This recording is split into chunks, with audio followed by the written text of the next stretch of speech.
जय जगन्नाथ।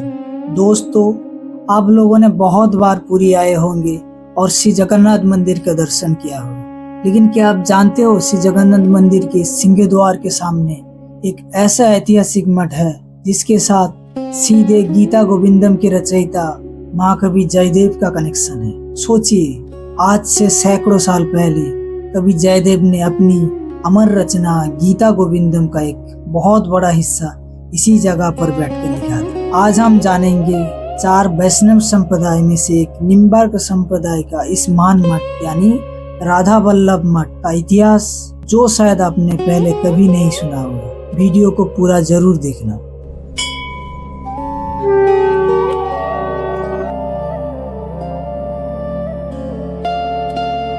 तो नमस्कार दोस्तों, मैं हूं सोमेन और पुरी के एक नए हेरिटेज साइट में आप सभी को स्वागत करते हैं। राधा वल्लभ मठ पुरी के सबसे पुराने मठ में से एक है। इस मठ का सबसे बड़ा गौरव है कि 12वीं सेंचुरी में महान कवि जयदेव, जो भगवान जगन्नाथ के परम भक्त थे, उन्होंने अपने जीवन का एक लंबा वक्त इसी मठ में बिताया था और अपने महान रचना गीता गोविंदम इसी मठ के शांत महल में बैठकर लिखी। जब जयदेव जी अपनी काव्य लिख रहे थे तब एक अद्भुत घटना घटी।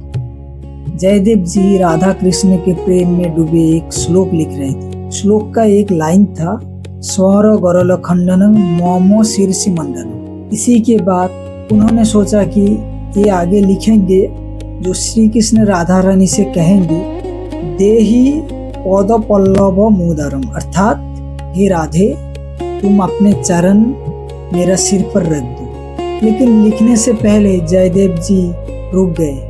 उन्होंने सोचा कि भगवान कृष्ण को पूरे ब्रह्मांड के स्वामी है, वो राधा रानी के पैरों में कैसे गिर सकते हैं। वो बहुत ज्यादा कंफ्यूज हो गए और उस लाइन को अधूरा छोड़कर समुद्र में नहाने चले गए। लेकिन फिर जो हुआ वो चमत्कार था। जयदेव जी के जाने के बाद खुद भगवान जगन्नाथ श्री कृष्ण का रूप धारण करके जयदेव जी के भेष में मठ में आए। वो सीधा उस जगह पर गए जहाँ जयदेव जी अपना काव्य लिख रहे थे। भगवान जी ने उस अधूरा श्लोक को पूरा किया और लिखा, देही पौध पल्लव मोदरम।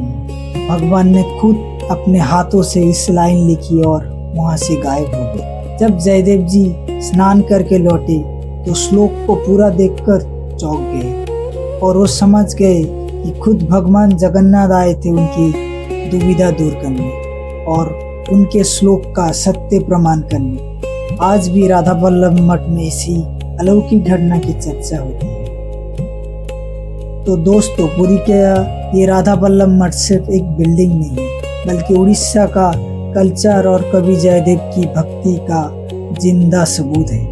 आप जब भी पुरी मंदिर दर्शन करने के लिए आओ तो सिंहद्वार के सामने स्थित इस मठ के इतिहास को जरूर दर्शन करने। आज का वीडियो आपको कैसा लगा और कमेंट करके जरूर बताइए। वीडियो अच्छा लगा तो लाइक कीजिएगा और अगर कुछ नया सीखने को मिला तो शेयर करके सबको पास पहुंचाइएगा। ऐसे ही पुरी के आध्यात्मिक जगहों का ऑथेंटिक स्टोरी को जानने के लिए हमारे साथ जुड़े रहिए। Explore Puri like local.